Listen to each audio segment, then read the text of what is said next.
When I found out I was pregnant at 18 years old, I was terrified. I didn't know how I was going to raise a child on my own, especially since the father wanted nothing to do with me or the baby. After much consideration and soul-searching, I made the difficult decision to give my son up for adoption. It was a heartbreaking choice, but I truly believed it was the best thing for him. I wanted him to have a stable and loving home, something I wasn't able to provide at the time.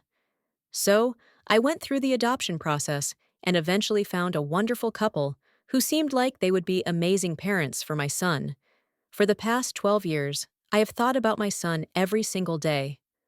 I wondered how he was doing, if he was happy, if he knew how much I loved him. And now, at 30 years old, I feel like I am finally ready to try and reconnect with him. I reached out to the adoption agency that facilitated the placement all those years ago, hoping they would be able to help me get in touch with my son's parents. But to my shock and dismay, they informed me that the adoptive parents were not open to any contact from me. I was devastated. I couldn't understand why they would deny me the chance to at least know how my son was doing. I felt lost and helpless, not knowing what to do next. I couldn't bear the thought of never knowing my own child. I decided to take matters into my own hands and began to search for my son on social media.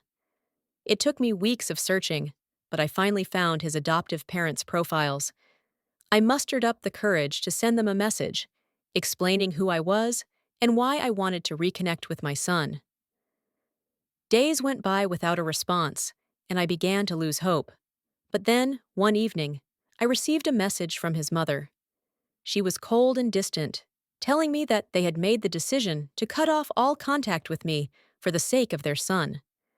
She said that they didn't want to disrupt his life or confuse him with the knowledge of his birth mother. I was crushed. How could they deny me the chance to even speak to my own child? I felt like I was being kept from a piece of my heart, a piece that belonged to me.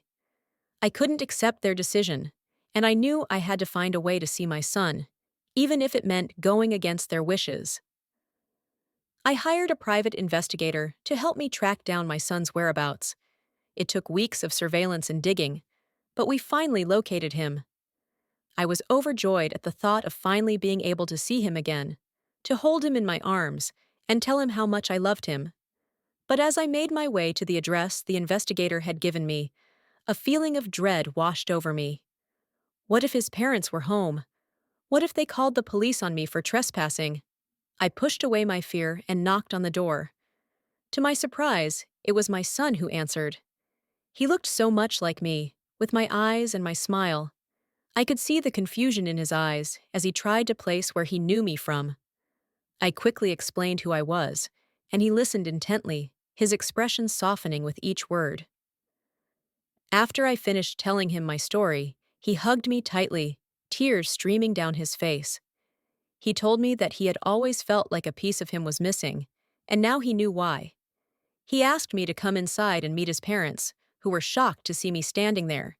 We sat down and had a long, emotional conversation. I explained that I didn't want to disrupt their family, but I needed to have some kind of relationship with my son. To my surprise, they were understanding and apologetic for cutting me out of his life. From that day on, we worked together to form a relationship that was beneficial for everyone involved. I got to see my son grow up, be there for his milestones, and watch him become the amazing person he is today.